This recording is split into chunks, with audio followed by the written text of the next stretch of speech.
Absolument. Merci tout le monde d'être là. Bonsoir à toutes, bonsoir à tous. Je vais me présenter rapidement. Du coup, il y a plein de mots compliqués. Honnêtement, pour ce soir, j'ai essayé de simplifier au maximum parce qu'on va parler de cerveau. Alors, quand on parle de cerveau, il y a plein de mots compliqués. Donc, on va simplifier au maximum. Le but, c'est de comprendre un peu le fond. D'accord? Moi, je vous demande une seule chose. C'est de ne pas me laisser parler pendant 45 minutes tout seul. Ouais, à n'importe quel moment, vous levez la main, j'ai rien compris et on aborde tout ça. Mais si tu nous charmes, on te laisse la faire. Ouais, le charme à la fin. Quand j'ai fini, je serai déstressé. OK. Je me présente rapidement. Donc, je m'appelle Heyari, de formation initiale. Au tout début, je suis neuropsychologue. Alors, qu'est-ce que c'est que le neuropsychologue? Mon métier est assez simple. C'est évaluer, améliorer les capacités du cerveau. Alors, le psychologue qu'on va voir pour discuter un peu de ses émotions, ça va pas bien dans le couple, etc., c'est pas moi. Voilà. Moi, c'est vraiment, j'ai des difficultés à me concentrer, des difficultés de mémoire, j'ai du mal à trouver les mots. Vraiment, quand ça vient un peu du cerveau, on essaye de comprendre un peu ce qui se passe, d'accord? On évalue et puis on essaye de trouver des solutions. Soit des solutions en rééducation, soit avec d'autres spécialistes, en fait. Voilà un peu mon métier au départ. Ça a bien changé depuis, parce que je suis neuropsychologue depuis plus de 12 ans déjà. Et je me suis rendu compte, parce que moi, dans ma formation, c'était très cerveau. Et puis moi, je voyais des personnes, on travaillait sur le cerveau, et puis il y avait des effets, mais quand même, on ne récupérait pas tout. Et en fait, j'ai compris au fur et à mesure, et avec des études complémentaires, justement, qu'en fait, il y a le cerveau et puis il y a le reste du corps. Et si le reste du corps ne suit pas, forcément, le cerveau ne peut pas suivre. C'est un peu le sujet de ce soir. Le mot chémo-brain, ça veut dire quoi? Chémo, chimiothérapie, brain, le cerveau.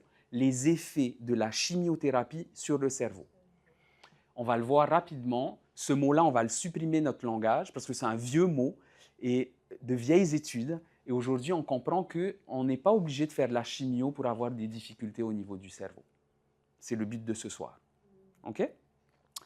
On passe à la diapo. Alors du coup, à la suite, chémo-brain, il y a beaucoup de gens, depuis des années, les premières un peu études, publications, elles datent de 1990.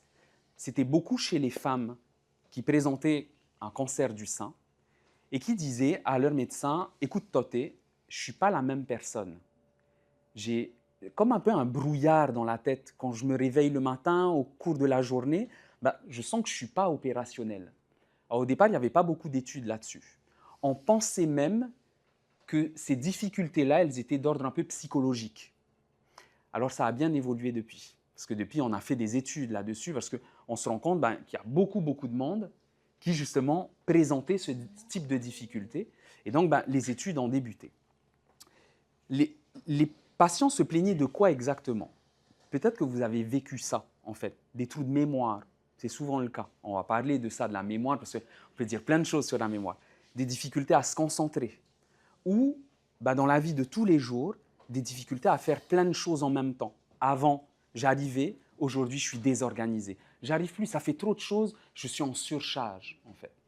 Donc ça, ces observations, elles étaient là dès les années 1990. Et puis, on va voir dans la diapositive suivante que ça a évolué parce que dans les années 2000-2010, il y a eu des études, notamment des études neuropsychologiques. On a fait passer des tests, on a pu mesurer ces difficultés cognitives, d'accord? Et on a commencé à avoir l'imagerie cérébrale. C'est-à-dire, on a fait scanner, IRM, et on s'est aperçu que, oui, effectivement, il se passe des choses dans le cerveau. Et que ces personnes qui disaient, OK, ma mémoire commence à être défaillante, ma concentration commence à être défaillante, ce n'est pas que psychologique, en fait. On peut observer et mesurer des choses. Et puis, aujourd'hui, on commence à sortir de ce nom-là, chémo-brain. Je vous ai dit chémo-chimio, brain, le cerveau. Et en fait, on s'aperçoit qu'il y a des personnes qui n'ont même pas eu de traitement pour leur cancer et qui ont déjà des difficultés cognitives. Ils ont déjà des troubles de la mémoire, déjà des difficultés de concentration. Qu'est-ce qui se passe? En fait, finalement, ce mot-là, on commence dans la littérature à ne plus l'utiliser. On va parler de CRCI, J'enlève le mot en anglais, mais en fait, c'est des troubles cognitifs qui sont liés au cancer. Vous avez vu, on a enlevé la chimio. Hein. Je vais vous expliquer pourquoi on a enlevé la chimio.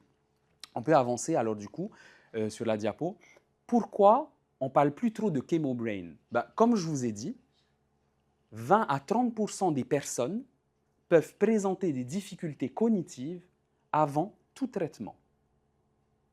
Et puis on s'aperçoit que finalement, il n'y a pas que la chimiothérapie qui peut amener des troubles cognitifs. Aujourd'hui, on sait que l'hormonothérapie, l'immunothérapie, la radiothérapie, ce type de traitement va amener des modifications cérébrales et des difficultés sur le plan cognitif. Donc, chemobrain, il faut essayer de plus trop en parler parce que un peu réducteur en fait. On essaye d'aller un peu plus large du coup.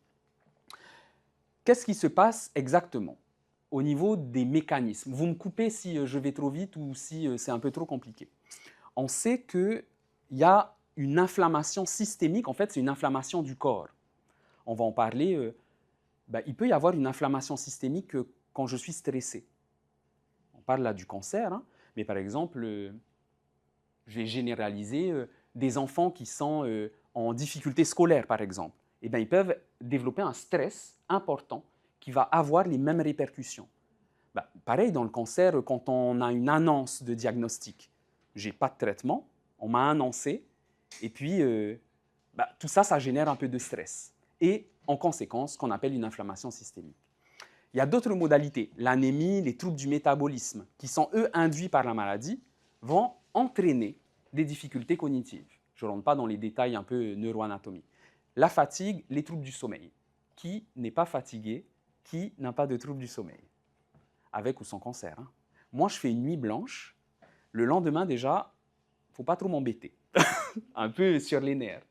Si je prends le volant de ma voiture, j'ai plus de risque de faire un accident parce que je suis moins attentif.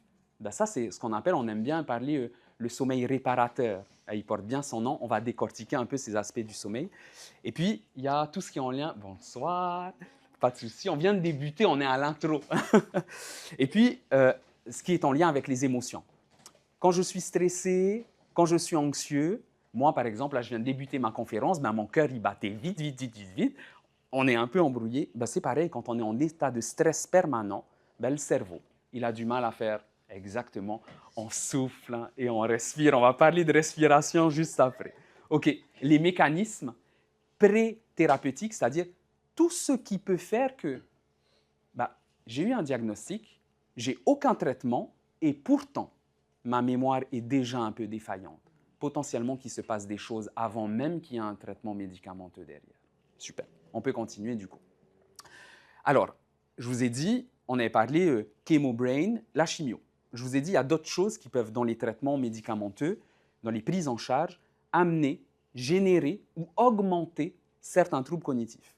L'hormonothérapie, notamment sur les mécanismes de l'œstrogène. On ne rentre pas dans le détail.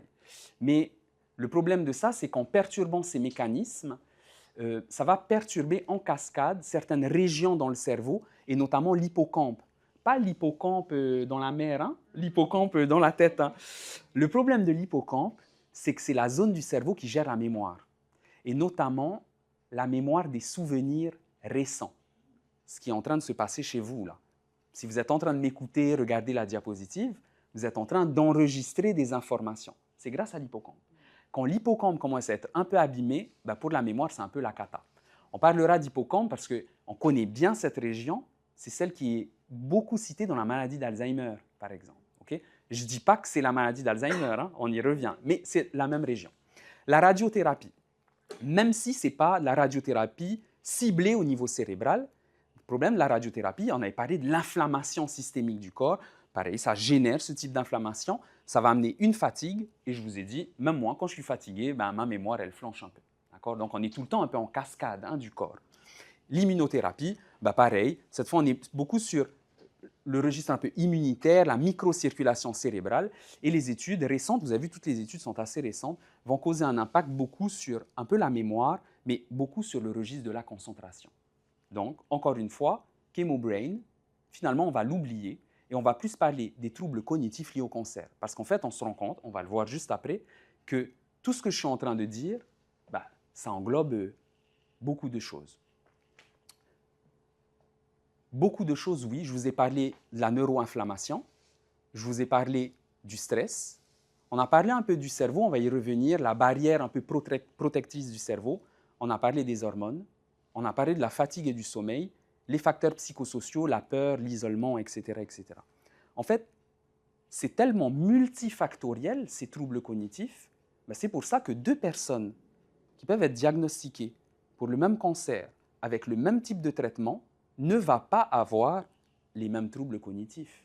Parce que peut-être qu'il y a un peu plus de ça, un peu moins de ça, etc. Et du coup, présentation des troubles sera un peu différente. OK, on rentre un peu dans le détail et c'est là que j'espère ne pas vous perdre.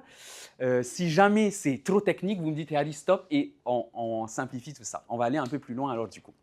Donc on voit que c'est multifactoriel. On va rentrer dans les différents mécanismes du coup. Premier mécanisme, on peut passer du coup, la neuroinflammation, activation des microglies. Qu'est-ce que je veux vous dire par là? C'est qu'il y a un mécanisme qu'on connaît bien, je vous ai parlé de neuroinflammation. En fait, la radiothérapie, la chimiothérapie, ils vont libérer ce qu'on appelle des médiateurs inflammatoires. OK, il y a plein de mots compliqués, mais pour faire simple, le cancer lui-même, avec les traitements, vont libérer des médiateurs. Ces médiateurs, ils vont avoir un impact sur ce qu'on appelle un peu la barrière hémato-encéphalique, c'est un peu une barrière qui protège le cerveau. Elle va fragiliser cette barrière et du coup, certaines des molécules vont pénétrer à l'intérieur, ce qui va inflammer également le cerveau. L'inflammation va avoir un impact, je vous ai dit, sur l'hippocampe, la mémoire et également la régénération de certains neurones, notamment dans l'hippocampe. Globalement, si je dois faire simple, il faut savoir qu'on est avec presque tous nos neurones et puis plus on prend de l'âge, plus les neurones y meurent. Si on se cogne beaucoup la tête, ça meurt un peu plus vite. Et puis, globalement, c'est notre stock, sauf dans l'hippocampe où il y a encore une régénération pendant plusieurs années, même à l'âge adulte. Et en fait, ce type de traitement peut altérer ces principes-là et causer des troubles de la mémoire. Ça se régénère naturellement? Oui, ça se régénère naturellement. Ouais, dans l'hippocampe, hein? Oui. Oui. On a ce qu'on appelle les neurogénèses où effectivement les neurones ils continuent à être présents, à être générés, ça porte bien son nom, contrairement à d'autres régions cérébrales où globalement on a notre stock, puis les neurones partent petit à petit. Ça part avec le vieillissement. Alors, ça ne veut pas dire que quand mes neurones partent, en fait, ce qui se passe, c'est que les neurones peuvent partir, mais les connexions entre les neurones, elles augmentent. Quand on apprend, les connexions, elles se multiplient. OK, on peut passer à la suite du coup. Donc ça, c'était la neuroinflammation. Aujourd'hui, on sait qu'il y a des marqueurs de cette neuroinflammation. C'est un peu même prédictif des troubles cognitifs. Alors, il y a deux grands marqueurs qu'on connaît. Il y a les noms compliqués, interleukine 6, protéine C réactive. En fait, c'est des indicateurs, un marqueur de l'inflammation et un indicateur de la réaction inflammatoire.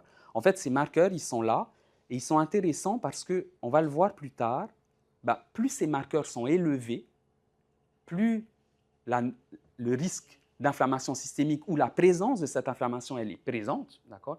Et donc, j'ai de risques de développer des troubles cognitifs. Pourquoi est-ce que j'ai mis cette diapo? Parce que je vais revenir sur ce que je vous ai dit au début. Au départ, ce n'était pas il y a longtemps, en 1990, on pensait que les troubles cognitifs, c'était psychologique. Aujourd'hui, on sait qu'il y a moyen de mesurer, il y a des marqueurs, d'accord? Et qu'on va le voir, même dans le cerveau, on peut voir certaines choses. On peut continuer alors du coup. La deuxième chose, le stress oxydatif. En fait, certaines molécules peuvent endommager les cellules elles-mêmes, les neurones, et notamment ce qu'on appelle les mitochondries. Qu'est-ce que c'est? En fait, dans la cellule, il y a une usine d'énergie. Certains traitements peuvent avoir un impact sur cette usine et faire que les neurones, ils ont moins de ressources énergétiques. Le problème, c'est que pour communiquer, les neurones, ils ont besoin un peu d'énergie. Alors, qu'est-ce qui va se passer? Et on va le voir, les études le montrent que les neurones sont un peu plus endormis, je vais mettre ça comme ça entre guillemets, et du coup, les communications, elles ont du mal à se faire. Souvent, parce que justement, les neurones manquent un peu d'énergie. On va le voir, par contre, le cerveau, il est un peu intelligent, c'est-à-dire que s'il y a des régions qui sont un peu fatiguées, il va prendre d'autres régions du cerveau et il va les faire travailler un peu plus. Équilibre. cet équilibre est bien, ça permet de retrouver certaines capacités, mais c'est très, très énergivore. Ça génère beaucoup de fatigue, en fait. Et donc là, c'est ce qu'on rencontre au quotidien, les personnes qui me disent, Yari, j'y arrive, mais au bout de 30 minutes, au bout d'une heure, je suis complètement épuisé. Avant, ça me prenait voilà, un peu moins de temps, et maintenant, j'y arrive toujours, mais je suis fatigué, en fait, énergivore. On peut passer à la suite alors du coup, et on va voir, ça c'est ce que je viens de dire, globalement, si les neurones sont touchés, on avait parlé de l'énergie, il y a une diminution des communications des neurones.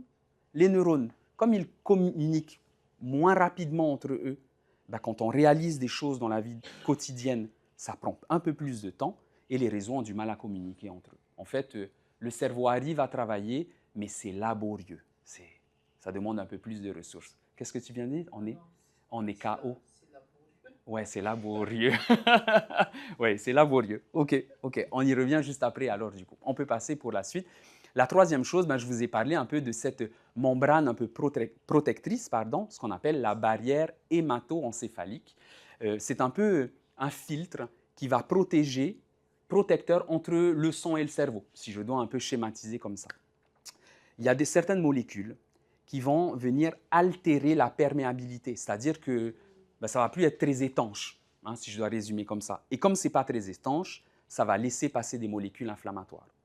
Alors déjà, si le corps est dans un état, voilà, ça va avoir un impact sur le fonctionnement cérébral, inflammation chronique, et là, c'est un peu le cercle vicieux, tout s'auto-entretient. Okay. Donc là, on était sur les mécanismes. Voyons la suite du coup. Donc là, c'est la partie un peu sur le fond de qu'est-ce qui peut se passer. On a vu un peu avant les traitements médicamenteux et puis l'impact de certains médicaments. Et puis, donc, on a eu nos études en imagerie, c'est-à-dire que dans les années 2000-2010, on a commencé à voir les choses. Qu'est-ce qu'on s'est aperçu? C'est que dans certaines structures cérébrales, je te laisse avancer du coup, Jade, comme ça on va voir les trois structures. Le corps calleux, on va commencer par le corps calleux. Le corps calleux, c'est, vous savez, dans le cerveau, il y a deux hémisphères, et puis au milieu, il y a le corps calleux qui fait la connexion entre les deux. Et bien, on va voir qu'il y a certaines anomalies sur cette région cérébrale, et donc qui va limiter la communication interhémisphérique. Donc ça, c'est la première chose. Ici, on a cette fois des fibres de communication, c'est-à-dire qu'on a le cerveau, on a le cortex, et tout ce qui est à l'intérieur, le sous-cortical. Et donc, on voit aussi que les communications, elles sont un peu parasitées. C'est ce qui rend aussi, tu m'as dit, c'est laborieux, c'est dur, ça prend un peu de temps. Et d'autres faisceaux qui, eux, sont plus en lien avec le registre de l'attention, la concentration. Okay? Donc, ça, c'est sur le plan un peu anatomique. C'est-à-dire, je résume, je caricature, si on prend une photo du cerveau, on voit que sur certaines régions cérébrales, il y a des petites choses qui se sont un peu modifiées. Et puis, il y a aussi ce qu'on appelle l'IRM fonctionnel. Ça, c'est la photo. Et puis, il y a, comment est-ce que les régions du cerveau fonctionnent? On retrouve un peu la même chose. Là, je te laisse passer alors du coup. Au niveau de l'IRM fonctionnel, on se rend compte que différentes régions cérébrales, elles ont, comme on vient de le voir, du mal à communiquer entre elles. Donc, le traitement de l'information, quand il passe dans le cerveau, il circule, tout est un peu ralenti. Je vous ai dit tout à l'heure, le cerveau, il est un peu intelligent. Quand il y a des régions cérébrales qui sont un peu ralenties, il va en prendre d'autres, il va les faire travailler un peu plus. Ça, c'est ce que les données d'imagerie fonctionnelle nous montrent. Il va y avoir des réseaux où les neurones sont un peu endormis, et puis d'autres régions où les neurones ont pris un peu le relais et ils travaillent beaucoup plus. Tant mieux, équilibre, c'est énergivore. D'accord? On peut continuer alors du coup. On va arriver, c'est ce que je viens de dire juste là. Quand je dis que c'est énergivore, qu'est-ce qui se passe véritablement dans le quotidien que vous pouvez ressentir? Avant le traitement médicamenteux, il y avait des choses, on n'avait même pas besoin de réfléchir. Ça se faisait de manière automatique. Quand le cerveau il ralentit un peu, il est un peu en mode repos, il a un peu plus de manne, c'est plus laborieux, des choses qui étaient automatiques avant, elles ne se font plus de manière automatique. Il faut réfléchir. Ça demande de l'effort. Ça demande de chercher. Ouais. Avant, quand je parlais, ça venait automatiquement. Maintenant, c'est difficile, je cherche les mots. j'ai le mot au bout de la langue. Hein. Vous voyez tout ça? C'est un peu les signes de ce ralentissement. On y arrive toujours, on arrive à parler, mais c'est lent, ça prend du temps, c'est laborieux, c'est un peu plus coûteux, ça demande plus d'efforts en fait. Voilà un peu les conséquences qu'on va avoir sur la vie de tous les jours. On peut avancer du coup sur la diapositive. Quels sont globalement les grands troubles cognitifs encore une fois, les grands troubles des fonctions cérébrales qu'on va voir avant le traitement, on peut voir pendant le traitement et même on peut voir après le traitement. On va le voir globalement, il y a 4 grandes choses, si on peut passer du coup à la suite. Les trous de mémoire. J'ai oublié où j'ai mis mes affaires. Eh, ça arrive à tout le monde, hein, mais ça peut s'accentuer. Hein. Donc, les oublis, des fois même un peu dans le discours, mais tu m'as déjà dit, maman. Ah oui, bon, ok. Un peu le discours un peu redondant. Mais ça, c'est vraiment en lien avec la mémoire. Les difficultés de concentration. Surtout, en fait, la concentration, c'est large, hein, mais j'ai du mal à rester concentré longtemps. En plus, je suis vite fatigué. Alors, du coup, je m'épuise. Mais j'ai du mal à rester concentré. Le pire, c'est si j'ai du bruit autour de moi. Ouah, ça, ça c'est plus dur. Ce qu'on appelle la distractibilité. En fait, le cerveau, il a du mal à faire le filtre. Hein. Moi, quand je travaille, si jamais il y a du bruit autour, j'arrive à faire abstraction de ça. Mais si mon cerveau est fatigué, c'est plus difficile. Du coup, je suis vite un peu distrait. Il y a la lenteur. Ça prend du temps. Ça demande de l'énergie. Avant, ça me prenait 1 heure. Maintenant, il me faut 2 heures pour faire la même chose. C'est plus difficile. Et puis, la baisse du multitâche, c'est-à-dire... avant, je pouvais organiser plein de choses. Je pouvais faire ça, ça, ça, etc. Ouais, maintenant, je me mélange les pinceaux. S'il y a trop d'informations en même temps, tout commence un peu à se mélanger. Hein. On est sur ce qu'on appelle les fonctions exécutives, c'est-à-dire je m'organise, je reste attentif, je ne me mélange pas les pinceaux et un peu les répercussions sur la mémoire. Je vous ai parlé un peu de la maladie d'Alzheimer tout à l'heure. J'ai fait une diapo sur ça. On peut avancer du coup. Les troubles cognitifs que je viens de vous dire, surtout quand on parle de la mémoire, il ne faut pas confondre ça avec la maladie d'Alzheimer. Je dis ça parce que ça, c'est le terrain. J'ai plein de gens qui viennent me voir à 45 ans qui me disent « Hey Harry, je pense que j'ai Alzheimer. » T'es un peu jeune, un tout petit peu. Il manque bien 20 ans là quand même. Hein. Alors après, je sais, Alzheimer, il y a des formes génétiques plus jeunes, mais c'est tellement rare. Okay. Alors, en fait, ce qui se passe, ce n'est pas véritablement une perte de mémoire. Vous savez, dans la maladie d'Alzheimer, quand on oublie complètement. Dans ce cadre-là, quand le cerveau est un peu fatigué, épuisé, ce n'est pas tout à fait qu'on oublie, c'est qu'on a du mal à aller chercher dans la mémoire. Hein? Si on nous aide un peu, si on nous donne des indices, si on me laisse le temps de réfléchir, généralement, on est capable d'aller récupérer tout ça. C'est un peu la grande différence. Hein? Dans la maladie d'Alzheimer, on oublie complètement, c'est effacé. Quand le cerveau est un peu fatigué, ça ne s'efface pas. Ça reste en mémoire, on a un peu de mal à aller chercher. D'accord? Et donc oui, avec un peu d'indices, généralement, on récupère un peu de tout. D'accord? On peut continuer alors, c'était juste pour faire un peu la différence. Alors, là, on a fait un peu la partie théorique. Qu'est-ce qui se passe dans la partie pratique? On le sait aujourd'hui, 25 à 35% des personnes vont montrer avant, pendant ou après un traitement des difficultés cognitives objectivables. C'est-à-dire que si je lui fais passer un test d'attention, un test de mémoire, dans 25 à 35% des cas, le test va me montrer les troubles de mémoire, les troubles attentionnels. Et pourtant, plus de 60% vont me dire qu'ils rencontrent des difficultés. Et finalement, quand on fait passer des tests, on n'arrive pas forcément à mesurer ces difficultés. Pourquoi? Ça, c'est la claque de ma carrière, ça. Ça a été, Hey Harry, il est neuropsychologue, son travail, c'est le cerveau. Et en fait, au fur et à mesure de mes années, j'ai compris que oui, il y avait le cerveau, mais il y a aussi le corps. Et quand le corps ne suit pas le cerveau, tout peut se dérégler également, en fait. Et c'est pour ça qu'il y a une vraie variabilité entre les individus. Parce qu'en fonction de comment le corps il est, ça va avoir un impact sur le fonctionnement cérébral. Ça veut dire que si je veux travailler sur mon cerveau, je dois prendre soin de mon corps, revenir à la base. Comme un arbre, si je veux prendre soin des feuilles, je dois d'abord prendre soin des racines. D'accord? Donc là, on va développer sur qu'est-ce qui se passe dans le corps du coup. déjà, par rapport aux troubles cognitifs, il y a globalement 3 trajectoires. La trajectoire la plus favorable, celle qui est transitoire. Les difficultés, elles sont là pendant les différents traitements. Et puis, il y a une récupération, globalement, une fois que le traitement est fini, 6 à 12 mois après, on récupère. On appelle ça la plasticité cérébrale. Le cerveau, il récupère. Or, peut-être que derrière, on a mis un petit coup de pouce, un peu d'orthophonie, un peu de psychomotricité, des choses un peu comme ça. Ça a stimulé et puis globalement, très vite, on a récupéré.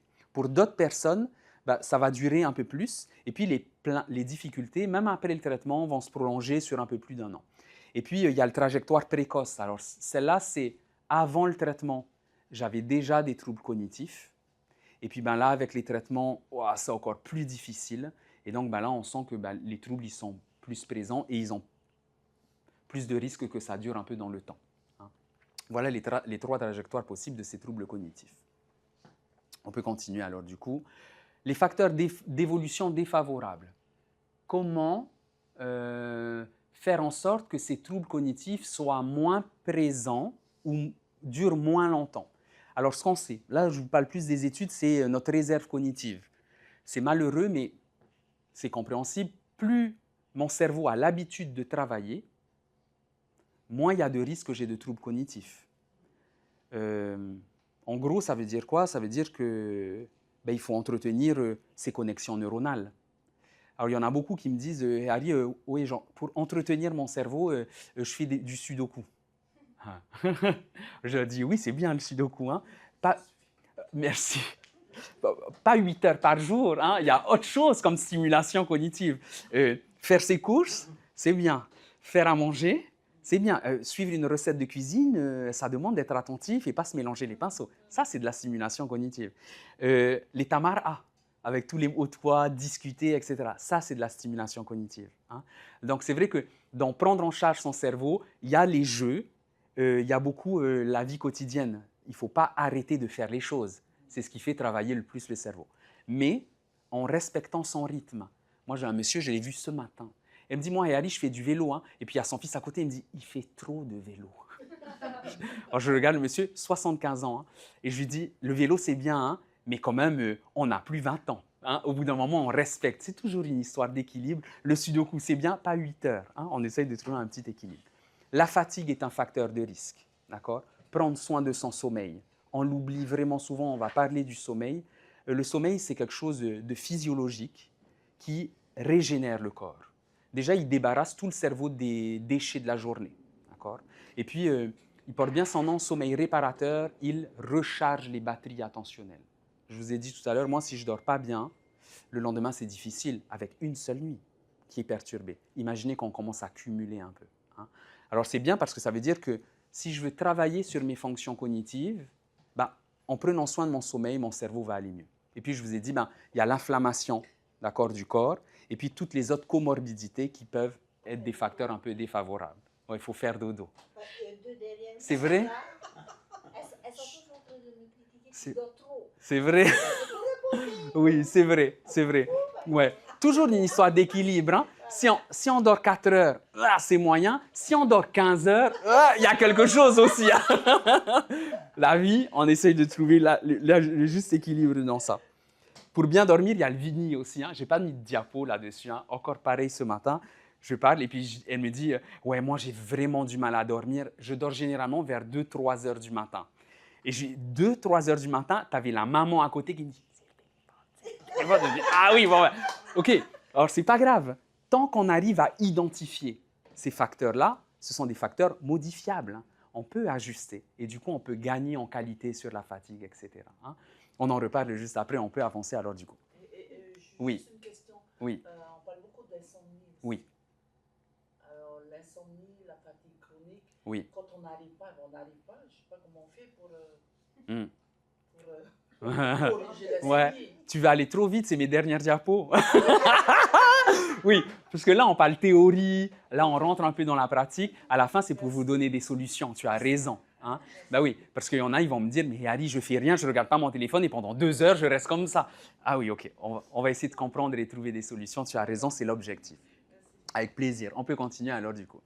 L'évaluation. Tout ce que je vous ai dit au niveau des capacités cognitives, heureusement, on a des tests pour les évaluer. Alors, on ne va pas aller voir le neuropsychologue directement. Hein. Dès que j'ai un trou de mémoire, je ne vais pas voir un neuropsy. Il y a d'autres personnes avant, d'accord, pour venir nous voir. Déjà, si on peut avancer, du coup, la première chose, c'est qu'il y a des outils de dépistage en oncologie déjà. On a créé des tests pour évaluer les difficultés cognitives. Souvent, ce sont des échelles avec des petits tests de mémoire, des petits tests d'attention, etc. Ce que la personne, elle ressent, l'impact sur la qualité de vie. Et puis enfin, il y a l'entourage aussi.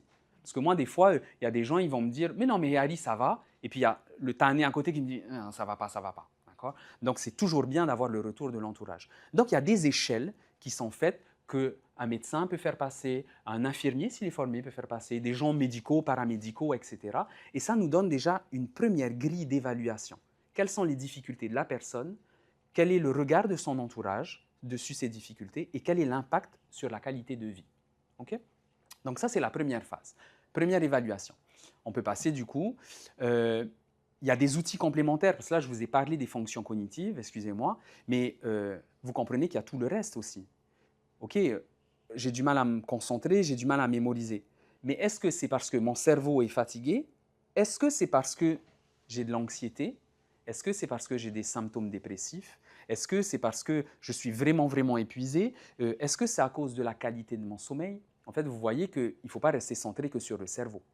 Le cerveau, à un neuropsy qui dit ça, le cerveau, c'est les symptômes. Les capacités cognitives, si vous venez me voir et vous me dites, ben oui, moi j'ai un trou de mémoire, ouais, mais ça c'est la fin de la chaîne. Les conséquences, tu ne mémorises plus. C'est à cause de quoi? En fait, ces évaluations, c'est pour ça encore une fois, ChemoBrain, ça n'a plus son nom, on change parce que la compréhension, elle devient plus globale. Il faut essayer de comprendre l'origine, parce que des fois, l'origine, elle vient du corps, elle vient des racines, comme on l'a dit. Et donc, pour travailler dessus, ben, je vais d'abord travailler par la physiologie et le corps pour améliorer ce fonctionnement. Donc, ça, c'est un peu la première ligne. La deuxième ligne, ben, effectivement, quand même, je vous ai dit au début, le cœur de mon métier, c'est évaluer les capacités cérébrales. C'est ça le métier du neuropsy. Donc, on a des outils un peu plus fins pour évaluer la cognition. Si on peut passer sur la diapositive, vous allez voir différents types d'outils. On va avoir des tests pour mesurer l'attention. Alors ça, c'est une torture pour vous. Hein. À chaque fois, je lui dis, quand je fais passer des tests attentionnels, je fais d'abord la mémoire, un peu la motricité, et puis au bout d'un moment, on arrive à l'attention et je lui dis, là, je vais te torturer. Parce que les tests d'attention, surtout chez l'adulte, on vous demande de vous concentrer, focus, pendant 15 minutes. Oh, c'est chaud. Hein? Vous savez, moi, j'ai fait passer le test sur moi, j'en ai bavé. Hein? C'est dur. Mais effectivement, il y a des tests d'attention. On va tester la vitesse de traitement, c'est-à-dire, OK, ben, j'ai une chose à réaliser, est-ce que je peux être rapide? Rapide et efficace. Pas rapide et plein de fautes. Hein? Je suis rapide et efficace. La vitesse de traitement.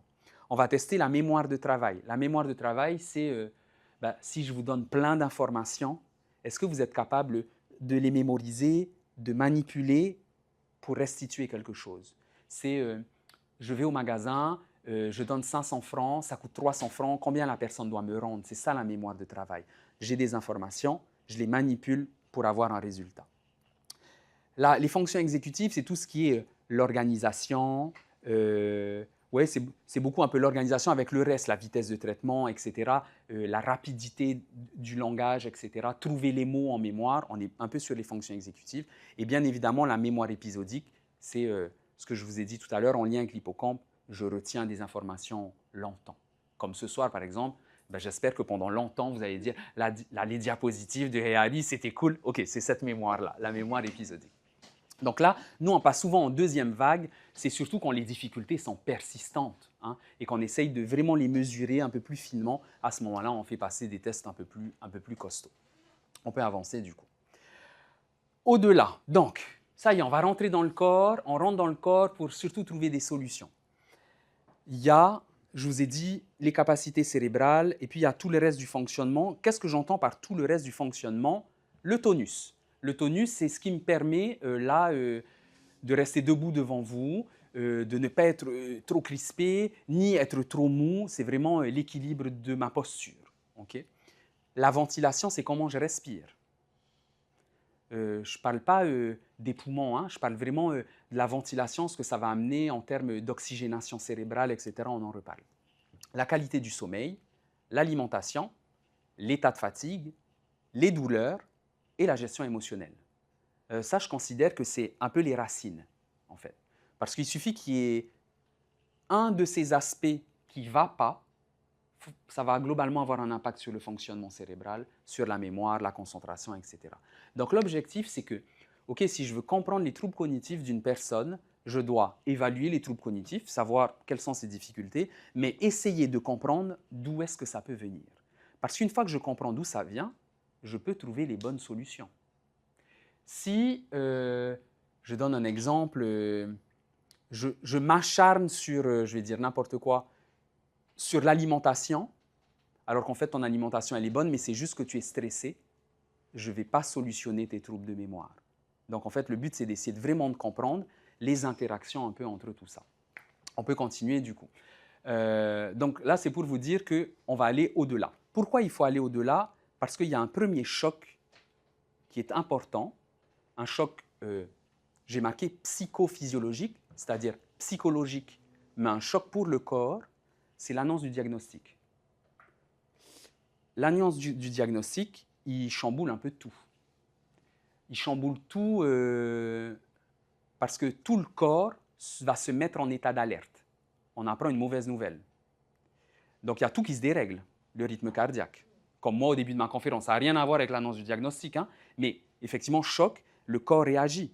J'ai plus de mal à respirer. La respiration qui se saccade, une respiration qui est moins ample, moins diaphragmatique, elle est haute, etc. En fait, tout le corps se met en état d'alerte, d'accord? Mais parce que derrière, il y a un état de choc, un état de peur, de l'anxiété, etc. Et tout se dérégule.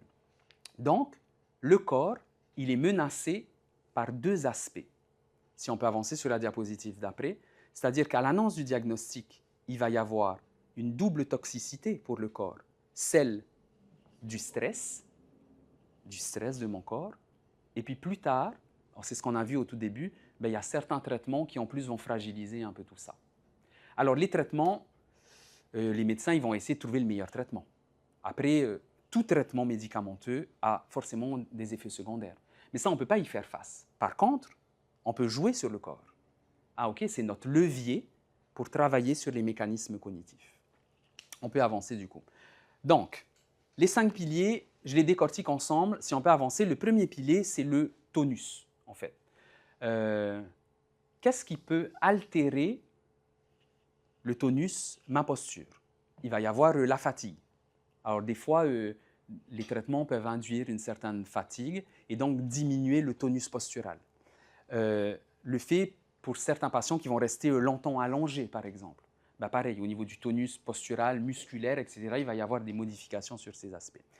Des fois, avec une perte de masse musculaire, et puis des fois, une fatigue qu'on va appeler un peu chronique, c'est-à-dire j'ai beau dormir, quand je me réveille, je suis toujours fatigué. Donc tout ça, ça va forcément avoir un impact sur le tonus. Le problème, c'est que si je suis courbé comme ça, je ne peux pas bien respirer. Si je suis hyper contracté, toujours tendu, je ne peux pas bien respirer. Je commence à faire le lien entre mes différents piliers physiologiques. Okay. Donc ça, c'est important de le mesurer, parce que ça se mesure, on va le voir, il y a des outils de mesure sur ces aspects-là. On peut avancer du coup. Le deuxième pilier, c'est la ventilation, la respiration. J'aime dire aux personnes que je rencontre, la bouche, c'est pour manger, le nez, c'est pour respirer. Si on ronfle, si on fait de l'apnée du sommeil, si au lieu de respirer par le nez, quand je dors, je respire par la bouche. Ça se voit bien quand on respire par la bouche, on se réveille, on a un peu de bave souvent, hein, quand on se réveille le matin.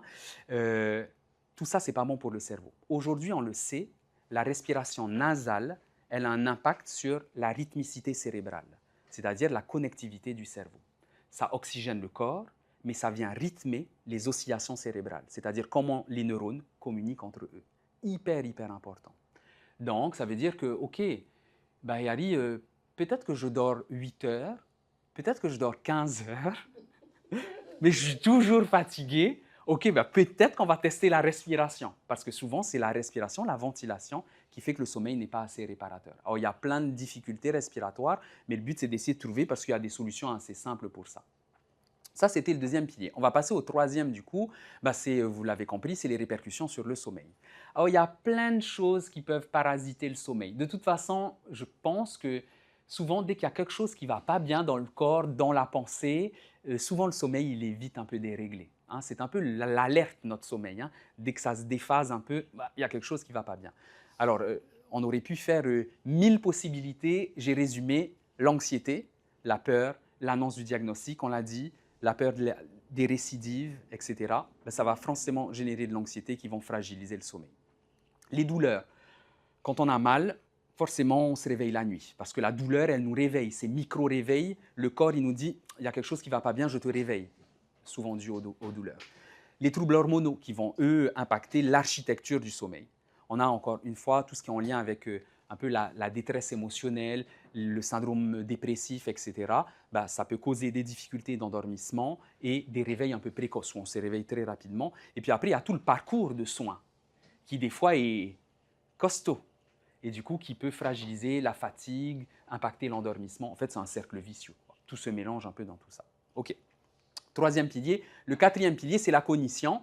On en a parlé un peu tout le long, c'est-à-dire que on a vu qu'il y avait plein de choses qui rentraient en compte dans le cerveau. Le cerveau, en fait, quand il dysfonctionne, ça peut venir de plein de choses. Les mécanismes neurobiologiques, tout ce qu'on a dit au départ, la neuroinflammation, la cellule elle-même ou l'usine d'énergie est un peu défectueuse, ou la barrière qui protège le cerveau, elle laisse passer quelques toxines et du coup, ça affecte le cerveau. Donc, il y a tout ça. Il y a les racines. Oui, si les racines, elles ne sont pas bonnes, les feuilles, ce n'est pas bon non plus. Et puis après, il y a la charge de la maladie, la gestion médicale, les décisions thérapeutiques, les adaptations sociales. Tout ce micmac-là va fragiliser vos capacités. Okay. Mais quand même, encore une fois, en essayant de les identifier, on peut forcément trouver des solutions. Et le dernier, le cinquième pilier, enfin, c'est nos émotions. C'est un peu le haut de la sphère. Vous savez, moi, si je suis stressé, j'ai du mal à me concentrer. Si je suis stressé, j'ai des troubles de mémoire. Quand on est anxieux, etc. Et donc, il y a plein de choses, ce qui est normal dans le parcours de soins, en lien avec les émotions. On a parlé de l'annonce du diagnostic, l'anxiété anticipatoire, la détresse, la culpabilité, la peur de la récidive. Tout ça entretient ce qu'on appelle un cercle vicieux un peu émotionnel qui fait partie justement de ces piliers physiologiques qui peuvent avoir un impact sur les capacités cérébrales. OK, ça c'est nos 5 piliers, un peu surtout en physiologie, le tonus, la ventilation, le sommeil, avec un impact et les émotions, un impact sur la cognition. On peut avancer du coup. Donc, l'approche à avoir. Si on continue du coup, OK. Si on doit évaluer, on arrive un peu aux solutions. Solutions en termes d'évaluation et en termes de solutions de prise en charge. C'est-à-dire que là, on le comprend bien. Si je veux aider une personne, et là, je vais vous parler un peu de ma pratique, ce qui s'est passé au début de ma carrière et maintenant. Au début de ma carrière, je vous ai dit, moi, en tant que neuropsy, j'étais centré sur le cerveau. Je voyais des personnes que j'allais aider avec des protocoles centrés sur le cerveau. OK, tu as des troubles de la mémoire, il y a des protocoles où on va entraîner ta mémoire, et puis normalement, ça devrait aller mieux. Effectivement, ça fonctionne. Si on s'acharne sur une fonction cognitive, le cerveau, il crée de nouvelles connexions et on renforce la capacité. Donc, j'ai été content. Je lui ai dit, OK, Ali, tu fais bien ton job. La personne est venue te voir, on a travaillé dur, sa mémoire va mieux. Sauf que moi, j'aime revoir un peu mes patients un peu plus tard. Et des fois, ils reviennent me voir un an après et me disent, Ali, tout ce qu'on a fait, ça a servi à rien parce que tout est revenu en arrière. Ça allait mieux. Et puis maintenant, les mêmes troubles que j'avais au départ, ils sont revenus. Alors, ça ne veut pas dire que le protocole ne fonctionne pas, vu que quand on l'a mis en place, ça avait fonctionné. Qu'est-ce qui s'est passé? C'est là qu'on comprend et que maintenant, heureusement, les études commencent à s'élargir. Chacun essaye de comprendre un peu au-delà de sa formation initiale, c'est que derrière, il y avait le corps. Et je me suis aperçu, je vous donne un exemple qui est concret. On avait travaillé la mémoire, tout était bien, je n'avais pas fait attention à sa respiration. Je n'étais pas formé à ça. Moi, j'étais formé au cerveau. Et en fait, cette personne qui ne respire pas bien, elle dort pas bien, elle est fatiguée. Et en fait, j'avais beau travailler sur sa mémoire, ça a augmenté, mais au bout d'un moment, ce cerveau épuisé, ben, la mémoire est repartie. En fait, je me suis attaqué au feuillage, je n'ai pas pris les racines, tout simplement. Dans l'évaluation, ça veut dire qu'il faut quoi? Parce que maintenant, comme on comprend ça, on a des évaluations pour évaluer les racines. On peut évaluer la respiration. En fait, tout ce que je suis en train de vous dire, généralement, pour évaluer le corps, on a des capteurs de mesure. On va mesurer la respiration. Est-ce qu'elle est nasale? On va mesurer la qualité du sommeil. Est-ce qu'il se réveille trop? Est-ce que la respiration est bonne pendant le sommeil? Ou est-ce que des fois, il va bien respirer, des fois, il va couper sa respiration? Essayez de comprendre tous ces aspects-là. On peut mesurer comment le corps il gère le stress. Il y a des capteurs, par exemple, pour mesurer la transpiration. Tout simplement, dès qu'on est un peu stressé, on transpire un peu plus. Donc, il y a des capteurs qui peuvent mesurer la transpiration ou mesurer les battements du cœur. Parce que quand je suis stressé, le cœur il bat un peu plus vite. OK? On peut le mesurer. La qualité du sommeil. Alors, il y a plein de choses pour la qualité du sommeil. Des électroencéphalogrammes quand le patient y dort. On peut faire des questionnaires, des échelles de sommeil, etc. Et puis, je vous ai dit tout à l'heure, on peut mesurer la mémoire, la cognition, la concentration, tout ça. Évaluation complète. OK. On peut continuer du coup. Donc, ce que je vous dis, c'est que l'évaluation, elle doit aller au-delà. Pourquoi? Parce qu'une fois qu'on a compris ce qui est défaillant, on peut travailler sur certains aspects. La personne, elle a des pensées anxieuses et elle n'arrive pas à dormir. C'est-à-dire, moi, Harry, quand je vais dormir, je ferme les yeux et puis j'arrive pas dans ma tête, ça cogite et du coup, je ne trouve pas le sommeil. OK. Comment est-ce qu'on va faire pour t'apprendre à désamorcer ces pensées-là? Alors, il y a plein de méthodes. Hein. Après, il faut trouver la méthode qui nous convient. Soit je suis anxieux, du coup, je peux aller voir un psychologue. Parce que si je parle de mon anxiété, je vide le sac, ça va me faire du bien et ces pensées vont diminuer. Peut-être que je peux aller voir un hypnothérapeute. Exemple, hypnothérapeute, il va m'apprendre à me réguler, à m'apaiser. Je peux faire des exercices de cohérence cardiaque. Je ne sais pas si vous connaissez. Cohérence cardiaque, c'est 5 minutes où on respire. On suit une balle qui monte, on suit une balle qui descend. Et comme en fait, je force ma respiration à se calmer, mon cœur, qu'est-ce qu'il fait? Il suit ma respiration et il se calme aussi. Et du coup, comme mon corps se calme, les pensées se calment également. Donc en fait, il y a plein de petites méthodes. Mais l'objectif, c'est une fois qu'on a tout évalué et qu'on arrive à repérer sur quelle racine on doit travailler, à ce moment-là, on trouve le protocole le plus adapté, qui va combiner différents aspects, le tonus, la ventilation, le sommeil, les émotions, un peu de travail de mémoire, et tout ça, un protocole un peu individualisé en fonction de la personne. On peut avancer du coup. OK, ça, c'est quand on est dans la rééducation. Par contre, les études ont montré que, on en a parlé tout à l'heure, je vous avais déjà donné une petite réponse, une des meilleures rééducations, c'est de continuer à faire les choses. Je vous ai dit, Sudoku, oui, pas 8 heures. On continue à faire les choses. Il y a eu des études qui ont regroupé plus de 50 essais contrôlés, d'accord, et qui ont montré quoi? Que ne serait-ce que de l'activité physique régulière, elle permet de stabiliser la physiologie, donc on a parlé tonus, ventilation, etc., avoir un impact positif sur le sommeil et forcément sur le cerveau. Exactement. En fait, finalement, oui, l'objectif, c'est de trouver des solutions simples, des solutions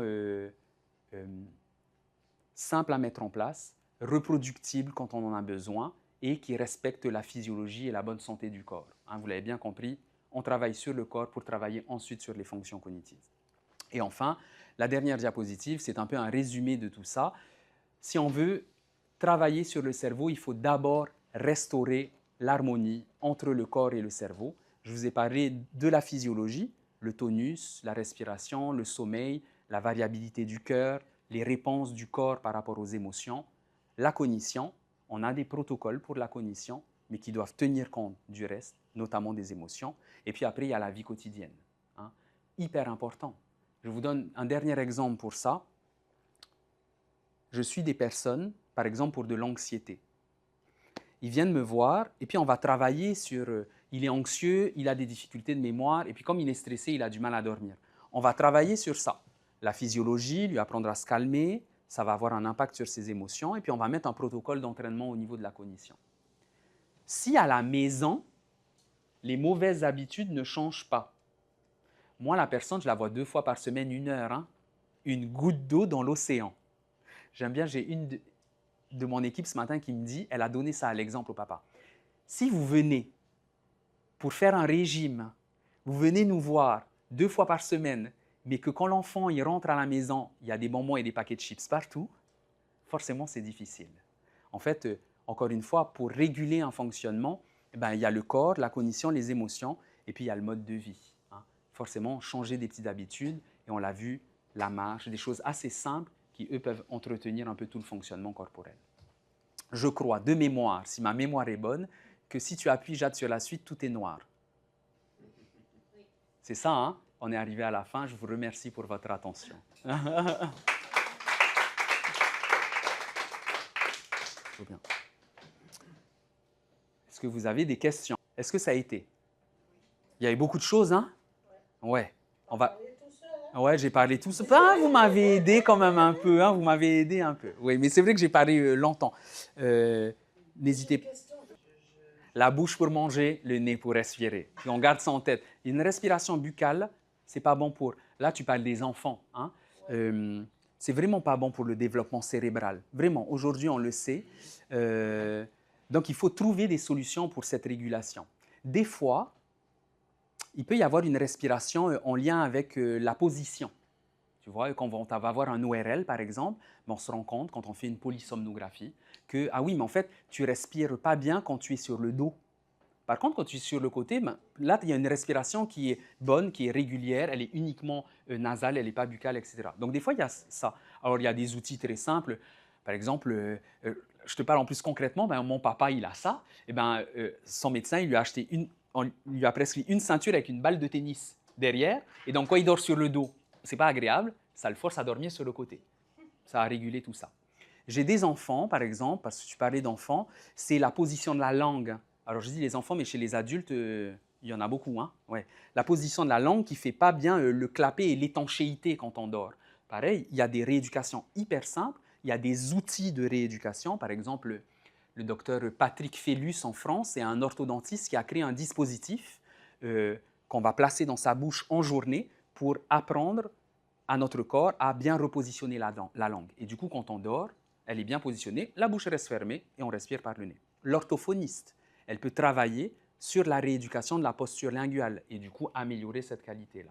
Et en fait, il y a plein de solutions. Il faut d'abord identifier la problématique et à partir de là, on trouve toujours une solution. Ouais. Avec grand plaisir, avec grand plaisir.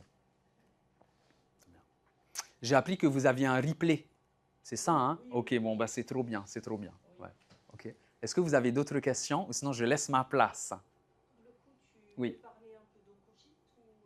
Ah, alors oncogite, je pense que tu es la mieux pour parler de ça parce que oncogite, ouais. Tu connais? Non, enfin, non, mais pas. On en a un peu parlé. Ouais. Toi, tu le pratiques oncogite? Je viens juste de commencer. Tu viens de commencer. C'est une plateforme sur Internet Ouais. qui n'est pas du tout chère en plus. Qui coûte à peu près 30 € par an. Et on a accès pendant 1 an. C'est réservé aux patientes qui ont eu un cancer. Et c'est de la stimulation, par contre, qu'intellectuelle. Cognitive, pas, voilà, trop bien. Cognitive. Oui. Ça ne joue pas sur le corps, sur le yoga, tout ça. C'est des rendez-vous toutes les semaines avec un neuropsychologue. Très bien. Il y a beaucoup de créneaux. Et on fait des exercices pendant 1h30 en Zoom avec des gens. Bon, ils sont tous en métropole. Hein. Donc nous, il faut qu'on se lève à 5h du matin, mais bon, ça, on est habitué. Et voilà. Trop bien. C'est très ça marche hyper bien. Peu importe la méthode que vous allez utiliser, il y a des protocoles comme ça de rééducation cognitive. Il faut juste garder une seule chose en tête. Le cerveau est un organe paresseux. Pour qu'il garde les choses, il n'y a pas 1000 solutions. La répétition. Le cerveau, quand on fait quelque chose, si on ne répète pas, il considère que ça ne sert à rien, il le jette à la poubelle. OK? Oui, il ne va pas s'embêter. Donc, il faut répéter. L'avantage, quand même, c'est que quand on a assez répété et qu'il a dit « Bon, OK, j'ai bien compris que ça servait à quelque chose », il l'automatise. Au début, pour apprendre à faire du vélo, non. On va prendre un autre exemple. Pour votre permis de conduire, au début, quand vous faisiez un créneau, en baisser le volume de la musique. Ça vous est déjà arrivé? Je fais un créneau, oh, la musique elle est trop forte, je baisse le volume. En fait, c'est qu'on n'a pas assez répété. Pour le cerveau, c'est compliqué. Et puis, à force de s'entraîner à faire des créneaux, ben, on peut faire un créneau, écouter la musique, des fois parler au téléphone, mais pour dire que le cerveau, il a appris, il a automatisé. Donc, si vous faites un travail cognitif, ça fonctionne hyper bien. Par contre, il faut être régulier. Si vous faites une fois par mois, le cerveau, il ne va pas mémoriser tout ça. Hein. C'est la répétition. Mais effectivement, ça marche hyper bien. Et c'est bien qu'il y ait ce type de plateforme accessible en plus financièrement, En fait, carrément. c'est subventionné par des associations. OK. C'est pour ça que c'est pas cher du tout. Ouais. Et c'est vraiment bien. Trop bien. Je vous invite à essayer. C'est en groupe, c'est ça? C'est des réunions Zoom. À plusieurs. Voilà, des petits groupes de 8. Et puis il y a le ou la neuropsychologue, ouais. qui anime. 2 jours avant, on imprime des documents et on fait. En fait, c'est vos exercices qui vous sont envoyés. Trop bien. Voilà. Trop bien. Il y a 15 séances en Zoom sur l'année. Et après, 15 séances qui se suivent toutes les semaines. Et après, on a accès à la plateforme pour faire des exercices tout seul. Régulier, en autonomie. Voilà. Génial, génial. Voilà. Et c'est réservé aux patients cancéreux. C'est pour ça que c'est pas du tout cher. Trop bien. Je suis désolée d'insister sur ça. Ah non, mais c'est hyper bien. Bon, Ah voilà, ben bien sûr. Ah oui, oui. Et ça s'appelle comment? Encogite. Encogite. Encogite. Ouais. Comme Enco. Et un gîte, un refuge. Mais en fait, c'est un jeu de mots. On Cogite. Ouais. Voilà. Mm. On tape dans Google et on tombe dessus. Donc très facilement. Carrément. Très simple de s'inscrire. Trop bien. Voilà. En tous les cas, il faut tout le temps stimuler le cerveau. Oui. Ouais, c'est bien. Pour l'avenir, c'est oui, c'est bien. Il faut entretenir son cerveau, en fait. Hein. Bah, moins on l'entretient, plus on va l'entretenir, plus on le rend solide par rapport au reste, par rapport au vieillissement, déjà. Hein, quand on vieillit, le cerveau, il vieillit aussi, c'est fait de cellules, et comme la peau, ça vieillit. Et plus on l'a rendu robuste, plus il résiste à certaines choses du vieillissement. Ouais. Donc oui, on continue de l'entretenir. Sur la bonne pente pour entretenir et développer nos neurones. Je suis d'accord avec toi. Il faut bien l'utiliser en tant qu'outil et pas en tant qu'il me remplace. Oui, je suis d'accord avec toi. Super. Je vous remercie pour votre attention. Vous n'hésitez pas, je reste là, je laisse la place. Et il y a quoi que ce soit, on peut en discuter juste après. Maruru. Merci.